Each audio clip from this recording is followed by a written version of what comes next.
Welcome, everyone, to Just Wing It with Blake and Jamie.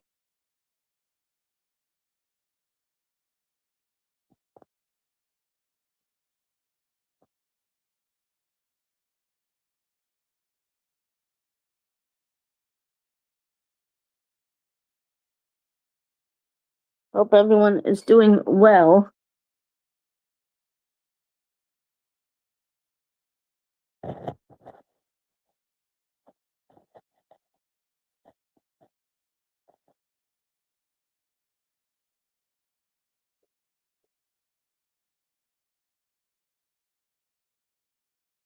Just waiting on Blake and everyone to come in.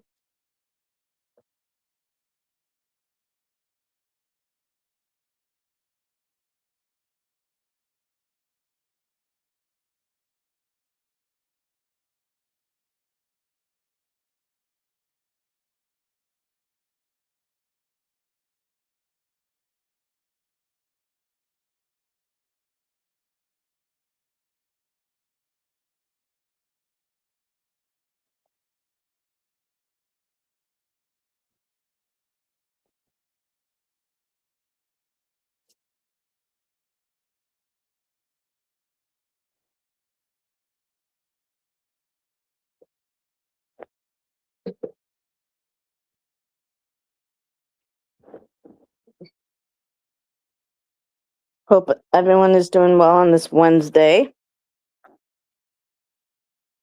Get you over the hump of the week.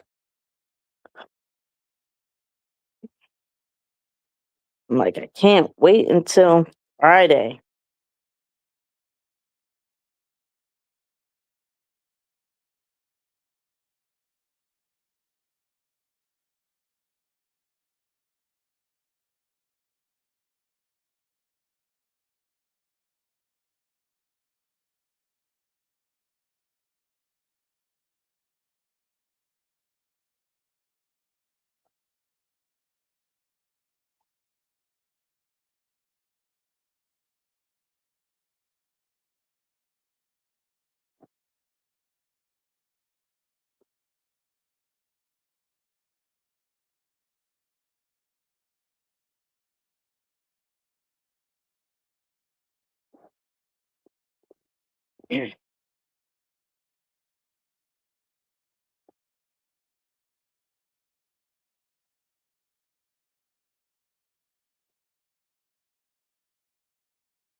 Just waiting.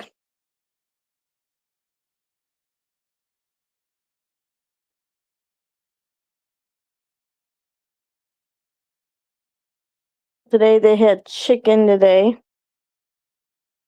What'd you guys have? That's for my free Wednesday night dinner. Hi, Paprika. Thanks for coming in. What did you eat for tonight?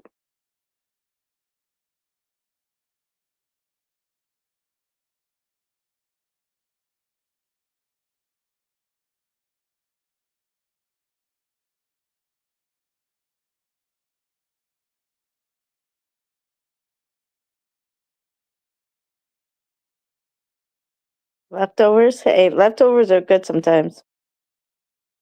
I have leftovers a lot. Hi, Dee Dee. Thanks for coming in. I appreciate it.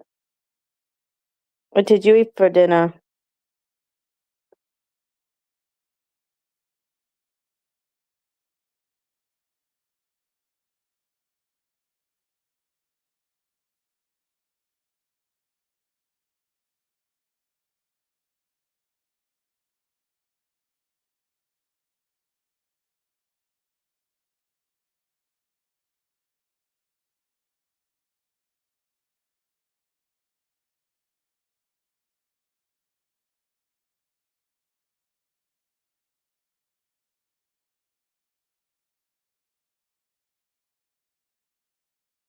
Hope you guys are having a great week. I just cannot wait until Friday. It's been a very, very long week.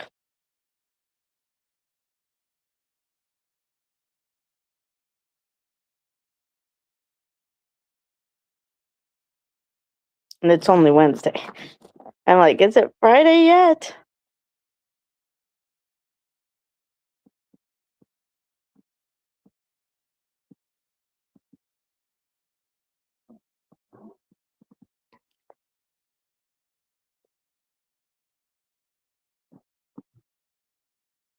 No, I'm just going to be hanging out in my hotel room.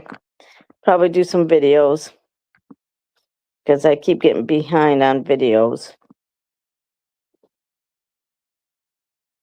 I'm behind on making videos and I'm behind on watching videos.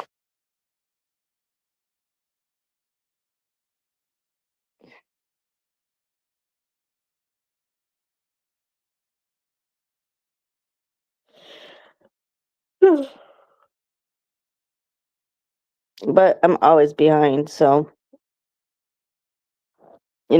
this thing called work, that's 4-letter word that interrupts me from doing my videos.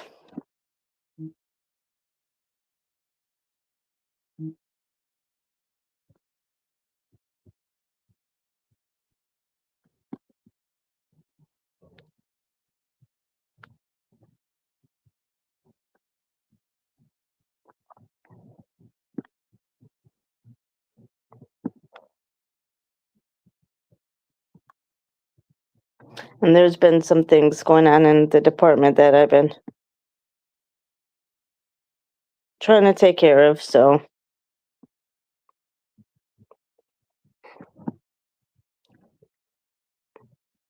it makes it more exhausting.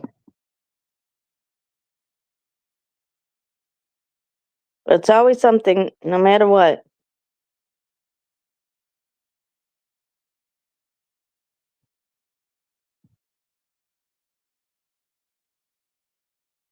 Do you got any plans, Paprika? How's the kids doing? Are they doing better?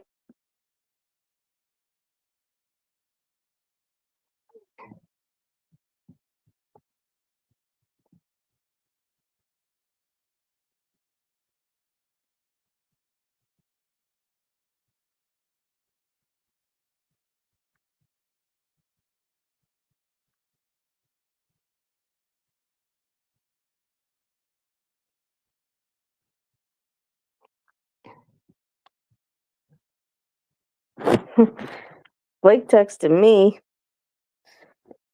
and reminded me to go up, and he's late.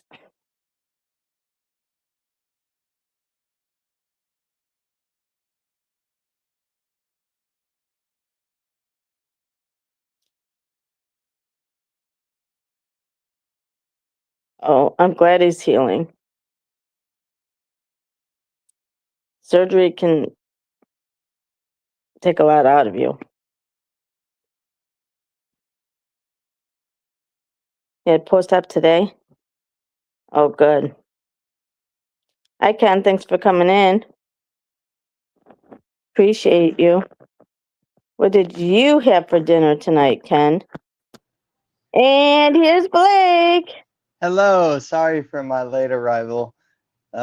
Internet has been a little shoddy, so if we lose connection, it's because my Wi-Fi is terrible. So I apologize, but I'm here. Yeah. Yes, Kenny's wedding is in July, and maybe it was Ken. Yeah, maybe it was Ken's beard. It's My like beard it needs some serious TLC. you had pork chop, squash, and arugula salad. Whatever. I can't say it. So what did you have, Blake? We had Taco Villa. Ah, nice. I had tonight they had downstairs the chicken and like rice and breadstick and stuff like that. It was pretty I'm good. like I'm like so tired, and I know tomorrow I'm gonna work like, I don't know. I'm just gonna work like, obviously we'll get paid for it, but I'm just gonna be working like so much tomorrow. It's ridiculous. There's no way I'm gonna be able to. But I think we'll make somewhere around $1,500. So Oh, that's that should good. be good. And you Yeah. still were willing to come on tonight. So thank You you. know it. No, absolutely. I love doing the podcast, but life hits sometimes and we can't do it. So, I just hope you know that I'm into this as much as you are. As long as you'll have me, I'm here to do Oh, trust me, you keep us on our toes, so we need you. it. There's times Man. where I'm like, and you're just so energetic, and it helps. It helps. So no, I need Hey, you. sometimes I put a brave face on, I'm not gonna lie. And my brave face compared to some other people's brave face is like, I just don't want to do it. And then there's times I'm like, I hope she doesn't even I hope she doesn't get mad. I can never get mad at you. Ken says yes, hard work pays off if you have good clients. Yeah, that's true. Amen to Um, that. all right. So Scarface, what do you think? I think that this is a picturesque movie for a corner in time, that we were so blessed that all of the film directors were doing a lot of cocaine and they were doing very, very good filmography. The imagination was through the roof, and this is a pure 80s-esque movie to a T. And I just, it's believable. It's understandable, uh, and it to me, it this movie is almost like a orchestra playing a song, and it's got these high rises and low moments, and then this complete explosion that they make at the end of their. It's just a This movie harmonizes so well. I love it. I absolutely love this movie as a remake of the original movie that came out in the 50s that was based off of a gangster out of Chicago. Shout out to Chicago over there, Illinois. But uh they wanted to remake a movie with a uh concerning topics that were in the time, and essentially at first it was going to be a movie set in Chicago again, but they moved it to Miami as the basis of the film for obvious reasons. We're Well, talking about the 80s. it's funny because I was in Miami. I connected into Miami to get to Tampa on Sunday for Ken, and we were talking about Miami, and he was telling me like, how the Puerto Ricans did come to Miami, um, for because I don't know if that's like the closest place, and he's like, and so we were talking about that, and then and how the different things in Miami, and then I go watch this movie and it's set in Miami. I'm like, oh my gosh, that's so funny, you know. Yeah, I think, and see, the actual Cuban community gave a lot of backlash to that. The people that lived in Miami at the time gave a lot of backlash to the movie, and they were really upset about it. So they ultimately moved filming from Miami back to Los Angeles and filmed in Hollywood the rest of the movie. Really. Mm. Yes. Yeah.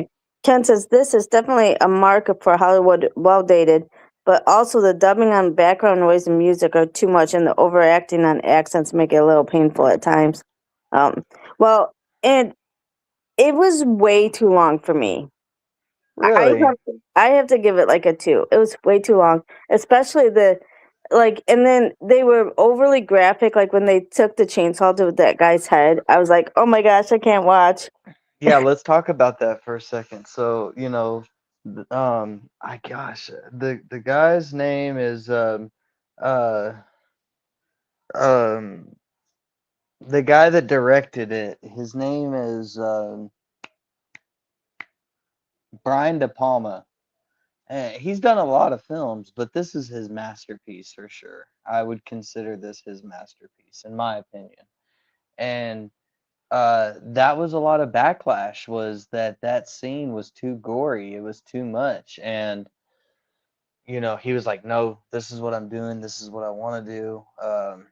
And I don't have a problem with it. I can agree with Ken's take on the score of the movie, some of the music, like but I mean, if you're gonna have a montage scene, Push It to the Limit is the song you use for that montage, is it not? I mean, that's like perfect montage movie. And Say Hello to My Little Friend is one of the most quotable movie lines of all time. I have a feeling of just growing up. I mean, watching this movie when I was younger, it was like whatever. It seemed like adulty to me. But growing up and then having an understanding of characterization and how filmography works, but the the the character of Tony is just so it's it like I said, it's just a symphony of a starts off small with a couple instruments, rises high above, and then you've got drops and huge basses and drums and cymbals, and he rises above his boss, takes his wife from him, totally just takes over his entire territory, runs the business. I I just and then ultimately the destruction of his self, killing everything, losing everything that meant anything to him. It was all self-inflicted. All of his problems that were on him happened to him because of the choices that he made. Yep, Ultimately, greed. Greed not gets you. that was a point that Brian De Palma made about this movie, is the choices that Tony makes are what are the plot basis for this movie. Nothing really unexpected is going to happen to Tony other than the marriage of and the betrayal of Manny. But I just it's success and failure all happened at the tips of his fingers, no one else. You know what I mean? Everything he built, he built. Uh, Everything that he lost on his own. So Yeah, I Ken love says, this movie. I have to give it a 3.5 because I'll have to agree with Ken's take on the score. There were moments that the audio was distorted and it didn't match up very well, but you got to give respect to the fact that it is a 80s movie and everyone is on the booger sugar, okay? They didn't care very much. They just wanted to plot the movie. And this, in my opinion, of all of Al Pacino's movies, this is his best acting, like taking himself out of his personal character and inserting it into a totally different mindset and point of view. He did great. That's my yeah, take. Three Ken and a says, half. we have two great people that are almost brand new in here, Al and Michelle, and very adulty. If you notice, as soon as he rose up, he becomes super paranoid and out of control. Yes, absolutely. Hmm. And Michelle does look super young, and I do like I Michelle. know. So She was yeah, really beautiful in this movie. Um, I mean, Tony loses absolutely everything that he worked to gain, and even who he gained it with at this in this movie. You know, he loses his wife, she leaves him. She loses Manny. I mean, he loses Manny at the hands of his own gun, and he loses his empire. He loses his sister, the thing that he probably held the dearest to his heart, and then ultimately loses his life. The this movie is, I mean, it's just when you look into it, I feel like if this were a book and you read it, you would love it much more than the movie. You know, it's like it would. I would like to see this movie in a book form. Yeah, but this just goes to show you what greed can do to someone and what can How happen if you get too greedy. don't underestimate the other guy's greed. Exactly. Because, I mean, y- I see it a lot of times in movies. Obviously, I don't know enough people who are rich to know the know them personally when they get too greedy, but you see it all the time in the movies where they just keep wanting more and more and more, and it's like, dude, when are you gonna be happy? You're already rich enough. Do you really need to be more greedy? I mean, look at the TV show American Greed. How do you think we You got gotta, that? I mean, you just gotta understand Tony's mindset. And he told you that from the beginning what he wanted the world, Chico, and everything in it. You know, so whenever you want the world and everything in it, there is gonna be somebody to take you off that pedestal along the way. Ken says, I'm going to give it a 3. The importance of this as a benchmark and the parallel to real happenings are the big score. Not being able to hear the dialogue because of background noise drags it down. Yeah.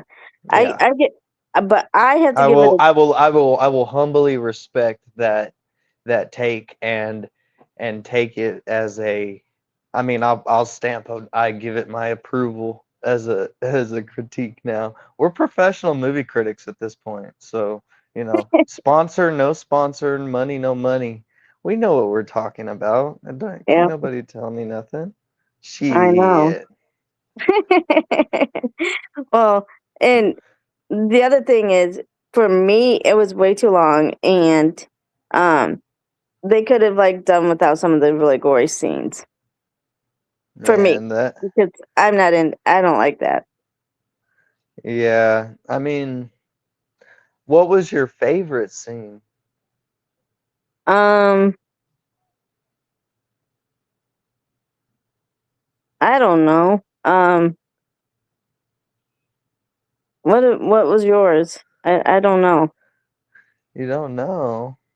You gotta have something. I I think mean, I think when he first saw Michelle Pfeiffer and he was just like kind of kept staring at her and yeah, he's but dumbfounded, dancing on the dance floor at the yeah, Babylon. yeah, It's a good scene.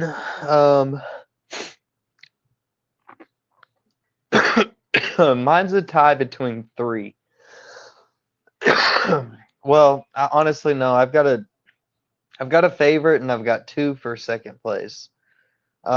Mine is the initial drug deal to buy the cocaine from uh, the Colombians and the whole chainsaw thing. I love that scene. You know, just the the whole testing each other's nerve before they actually went crazy. That I like that a lot, and I liked the scene where Tony kills um gosh, why is his name escaping me? Frank. Frank Frank Lopez, the one that was with Michelle Pfeiffer. yeah.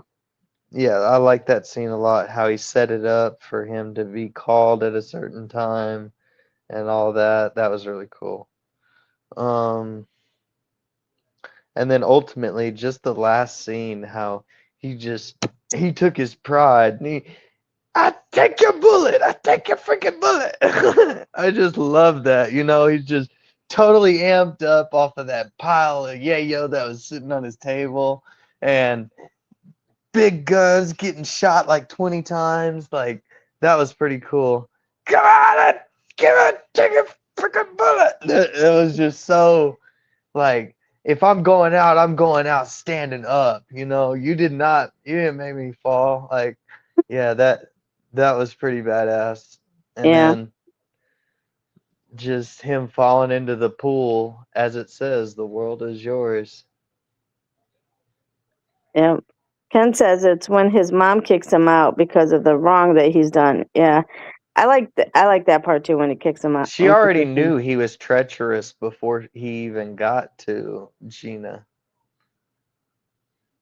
Yeah, So, and like she already knew what it was. and there's something wrong between him and his sister. I'm sorry. Yeah, they had a weird relationship, and I don't.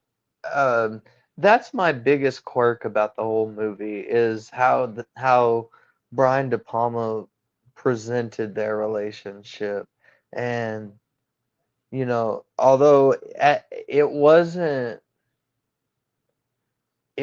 like intimate as we would say, I would say it was like just it was perverted is the Hmm. way I would look at it. He presented it in a perverted way, and Yeah, I wasn't amused. yeah. I didn't like that either. Ken says I think she was high on coke. Yeah, most definitely she was. We're talking about the 80s, dude. Everybody was on on the purest yayo in the planet. Uh, but Written by maybe Oliver Stone, Howard Hawks, and Ben Heck, Stephen Bauer. Shout out to Stephen Bauer. He's also in the movie.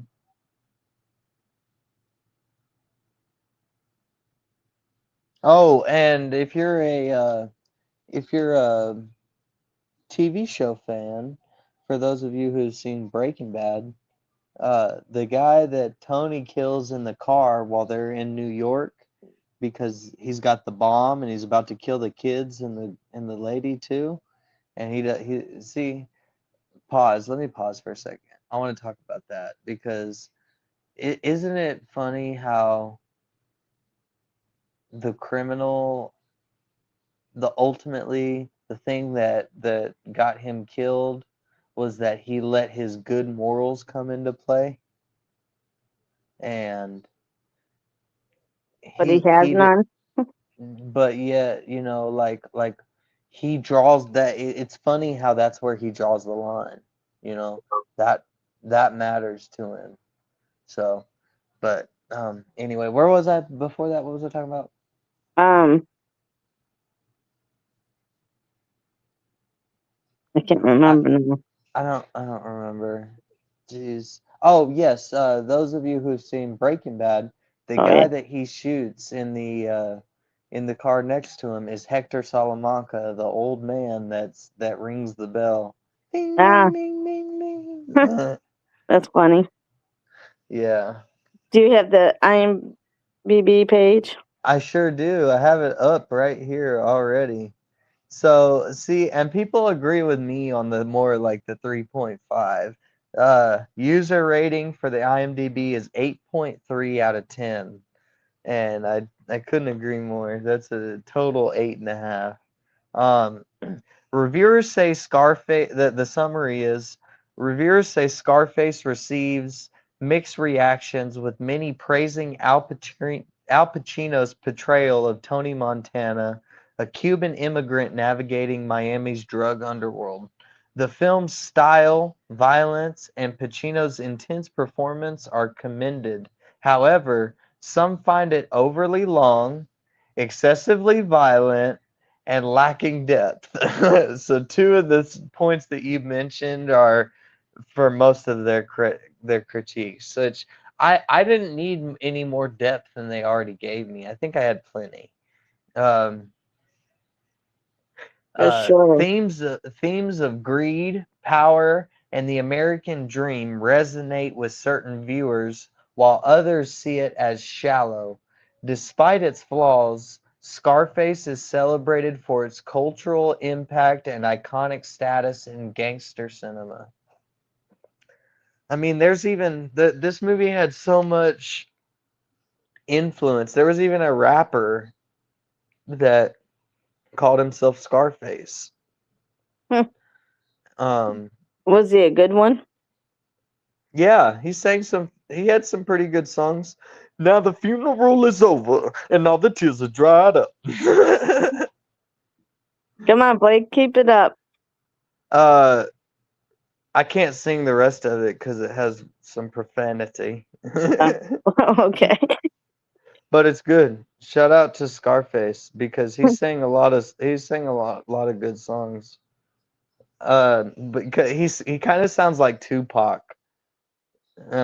He's from the '90s, but he kind of imitated Tupac's uh like his style. That's what I would say. All right, let's keep going here. All right, let's read the storyline.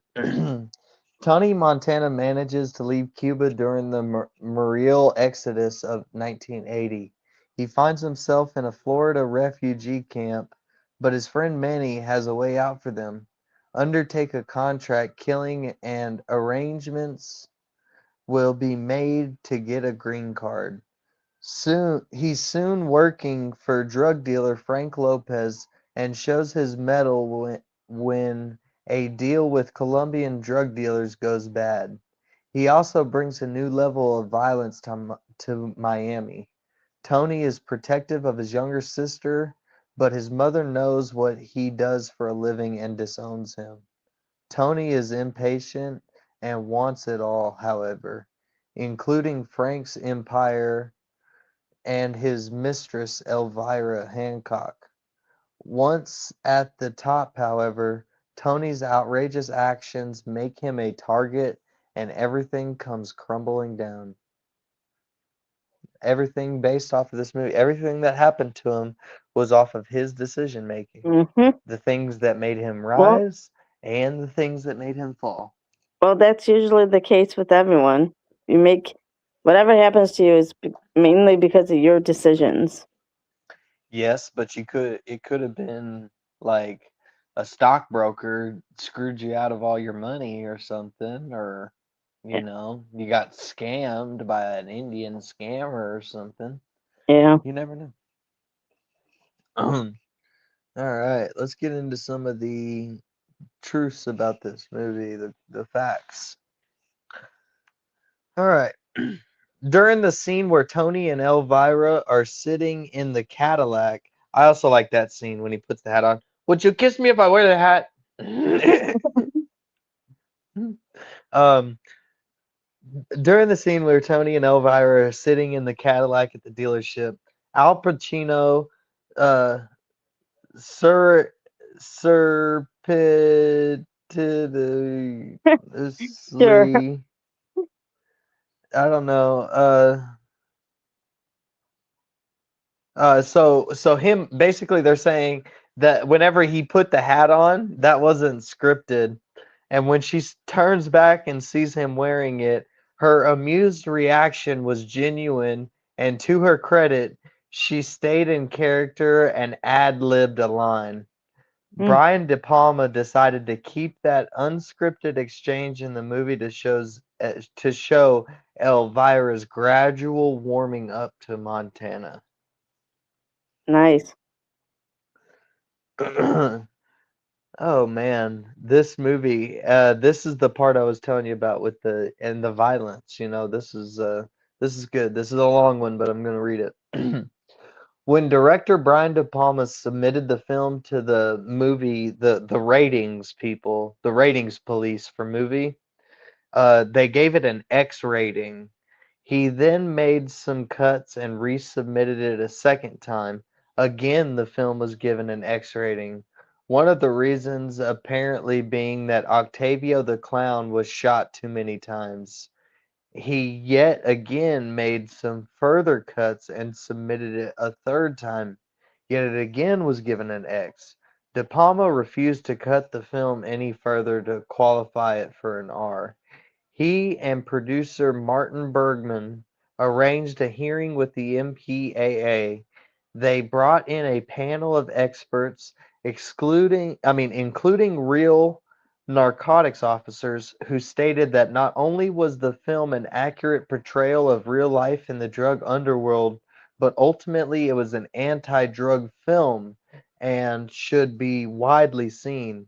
This convinced the arbiters that the third submitted cut of the film deserved an R rating by a vote of 8-2.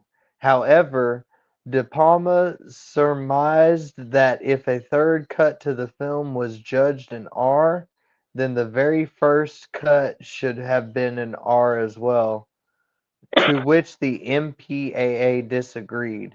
However, since he believed the studio excess wouldn't know the difference between the different cuts that had been submitted, De Palma released the first cut of the film to cinemas anyway, confessing to the fact only after its home video release several months later. Wow. So the cut that you get of this movie is the original one that you would get to see, and the only reason we did that is because Brian De Palma was a sneaky, sneaky man. Yes, he was, obviously. So what did it gross? Oh, we're not there yet. We Oh, got we that it's coming up. We got oh, 36 minutes. We're gonna go through these because these are good.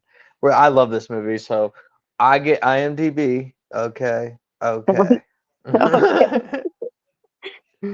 uh, Tony Montana uses yayo as a slang for cocaine. I say that all the time too. I'll be like, when I'm pointing at work, I'll be like, I'll quote the line because I want him to get something. I'll be like, Chichi, get the yayo. Yeah, Ken says, but wait, there's more. um, Al Pacino Tony Montana uses yayo as a slang for cocaine. Al Pacino learned the word while learning in the Cuban accent and ad-libbed it during the chainsaw scene. Brian De Palma liked it enough to keep using it throughout the film. Steve Bauer got his role without even auditioning. During the audition process, cast, casting director Alexi Gordon saw Bauer and instantly noted that he was right for the role for Manny, a judgment with which both Brian De Palma and Martin Bergman agreed. When Scarface 1983 was re-released in cinemas in 2003, the studio wanted Brian De Palma to change the soundtrack so that rap songs inspired by the film could be used. De Palma refused. Oh, wow. I wonder why. Just because he didn't want no. I mean, it would have taken away the purity of it being from the 80s, and it would have thrown in all these songs from the early 2000s and the late 90s, you know. That's true.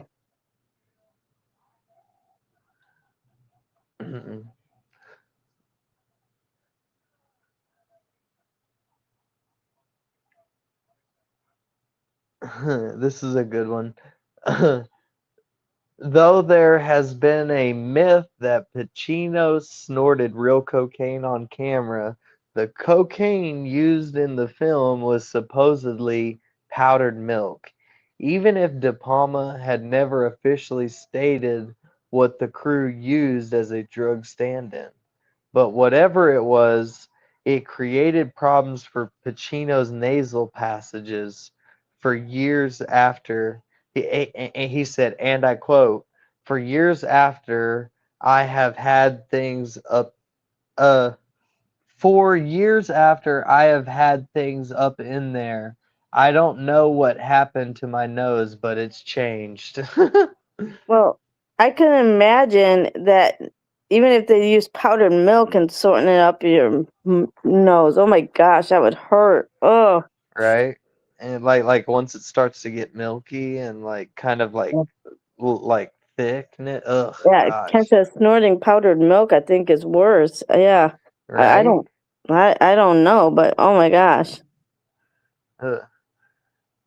The prop firearms were equipped with electronic synchronizing devices so that they would only fire when the camera shutter was open. The result was that the gun's muzzle flashes are much more visible and consistent than in most films. That's pretty cool. I didn't know that either. Uh, Al Pacino reports that Tony Montana was one of his favorite of all the characters he has played, which I understand why.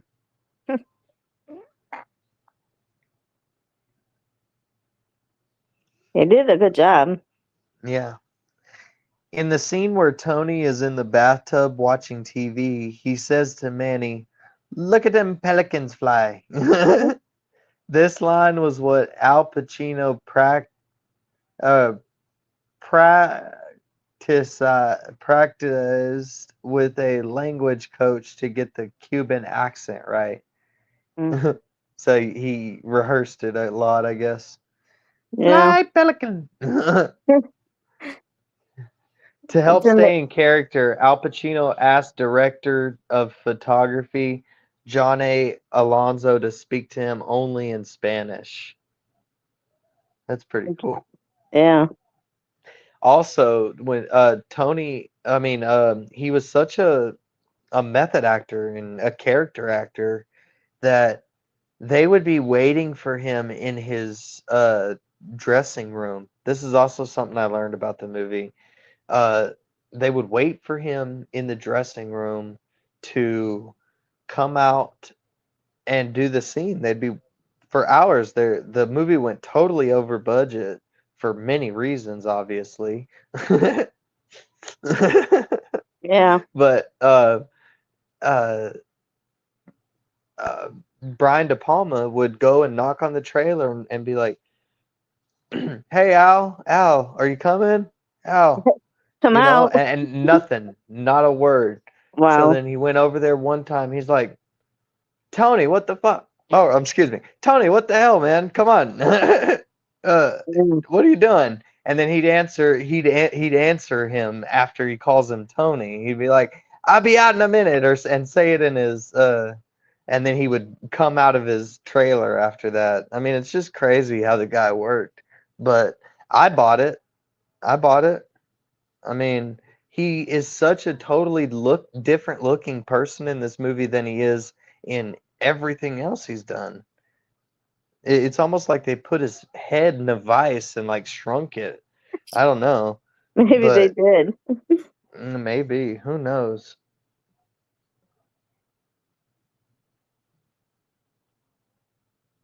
Oh wow, this is crazy. Tammy Lynn Leppert, who played the blonde girl in the blue bikini during the chainsaw sequence, the one that leaned up against the car, she disappeared on the 6th of July, 1983, under suspicious circumstances and has never been heard from again. Oh While wow. working on this movie, Leppert had a breakdown on the set while watching a violent scene. After being taken to her trailer, she expressed to a family friend her fears about alleged money laundering and people supposedly wanting to kill her. Tammy quit the film shortly afterward. She vanished on July 6th, 1983, slightly over 5 months before this movie was released to the movie theaters in the United States. Leopard's disappearance was featured on Unsolved Mysteries, episode 5, season 1, 1992, and on 16th of Sep. Or I'm sorry, um, Tammy's mother was interviewed for the segment. She died a few years later, but Tammy's sister is still searching for her. Wow. That was in 1983. Mm-hmm. Wow. Yeah. That's So so sad. Alejandro Sosa is based on the Roberto Suarez, a real-life Bolivian drug lord and trafficker who played a major role in the expansion of cocaine trafficking in Bolivia. That was a real guy. Wow. How much time we got left? We got about 10 minutes here. Yeah. Um, While he's doing that, the chat, if you want to come up with some movies for next week.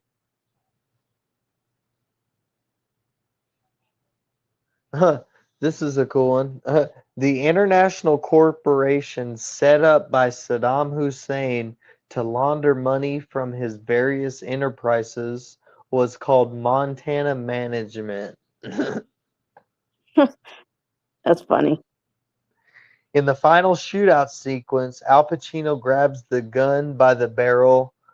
Although only blanks were used, his hand was badly burned and production had to be shut down for a few weeks. The production was the production used that time in the film the final cut or the final gun battle sequence from numerous angles using numerous cameras. That's pretty cool. Yeah. Brian De Palma liked the script so much that he dropped out of directing Flashdance to direct this film. Oh, this is funny. Miriam Colon, who played Tony's mother, was only 4 years older than him. Oh, wow. Uh, Oliver Stone named Tony Montana after his favorite American football player, Joe Montana. Mm. That's funny. Yeah, he was in Al the 80s. Al Pacino wanted Glenn Close to play Elvira, but the producers didn't think she was sexy enough. That's funny. But Michelle is very pretty. She's very beautiful, yes, no doubt about it. But anyway, there's a whole bunch more, guys. There's a lot of facts to this movie that you should totally check out when you get the time. But we're gonna move down on to the rest of the facts of this movie. Um, scroll up here. Runtime 2 hours and 50 minutes. Long. Long, long. It is long. But I loved it. I loved it. Budget for this movie was 50 million. Opening weekend it only made 4.5 million. Oh, wow. Gross yeah. Flop gross US and Canada 45 million and gross worldwide 66 million. But this movie made probably 80 times that in rentals, and like this movie blew up after it was already out of scenes. Like they were like, "Hey man, you got to go check this movie out." It was a really good movie after the fact, whenever it was getting rented from the video stores and whatnot. Hmm. Yeah, it was a complete flop, though, in the theaters. Mm-hmm. That's right. Uh, Release date December 9th, 1983. Um, yeah, what a great movie. I loved it. Yeah. Sound mix was a 4-track stereo, so we know that we shouldn't use those for movies anymore. Hmm. But yeah, what a great movie. I love it. Thank you. I enjoyed this one very much. Who was your favorite character? Probably Michelle Pfeiffer. Mine was Manny. Manny only had good intentions. Probably Uh, Manny, or but Tony, man, he's so cool. And what was your favorite car? The cheetah print I liked seats. the yellow one that she was like, "What is this?" Yeah, that's the one with the cheetah print, Yeah, the yeah. the drop top. Yeah, that one. He said to bet on ice cream in the first, by the way. That was funny. It's a Cadillac. Um, Uh, Ken says the hitman's wife's bodyguard. Anybody else that have any other suggestions? I don't think I've ever seen that one, Uh, but that's the one with Ryan Reynolds, right, Ken? when was the last time we did a sports movie? Rudy. Oh yeah, we just did, Rudy. Hot damn it. Um, anybody Did want we ever something? do did we ever do Uncut Gems with Adam Oh Sandler? my gosh, that was the stupidest movie ever. Really? Yes, I did not like that movie. I love that movie. I loved it so much. That movie was And great. I love Adam Sandler. Oh man, he was so pissed that he didn't get an Oscar for that movie. He should have. He said like I think he did great in that movie. If you know Ye- Jews, then you know he did great. Um, so what do you think about the hitman's wife's bodyguard? I've never seen it. I've never even heard of it. But if that's what we're going for, then that's what we're taking. Okay, we'll do that. I know Ken's been wanting to do that. The hit Um, man's wife's bodyguard. The yes, that's what we're gonna do. So Ken can hit be man's happy. wife's bodyguard. That's such a long title. I know, right? But it's got Ryan Reynolds in it, so it's good. Okay. As long as it's got Deadpool in it, then I'm cool. um, yeah. Um, but anyway, we're almost to the end. Any last words for you? Guys, I appreciate y'all coming into the chat, staying motivated. Ken, as always, appreciate you. I'm excited for little Kenny getting married. Gonna get married. Uh, Shout out to all the servicemen and women that are doing stuff that's pretty hardcore right now. It's Yeah, pretty intense over there. If you're anywhere in the Middle East, like you have a possibility of getting bombed. yeah. Like in places that I was at, you know. So Yeah. So thank you to everybody, yes, for your service. thank you. Definitely. Absolutely. And I look forward to seeing you guys here next week for the Hitman's Wife's Bodyguard. And the riddle for today is what kind of sandals do frogs wear? uh Ribbits. They wear leap flops or flip flops. They wear they wear lily pads or booties. I don't know. Open toed. Oh my gosh. I said flip flops. Those are open toed. Oh, I get it. Toad. Yeah. Gosh. All right, Good everyone. Lord, have mercy. Turn it off. All right, everyone. Thank you so much for coming in and being interactive. It makes everything so much easier. And we're going to be watching the Hitman's Wife's Bodyguard. And the quote, and remember, you're all beautiful inside and out. Don't let anyone make you think differently. And the quote from tonight comes from Buddha. Do not dwell on the past. Do not dream on the future. Concentrate the mind on the present. Awesome quote. And we'll see you next week. Bye, everyone. Say hello to my little friend. Bye. Yeah.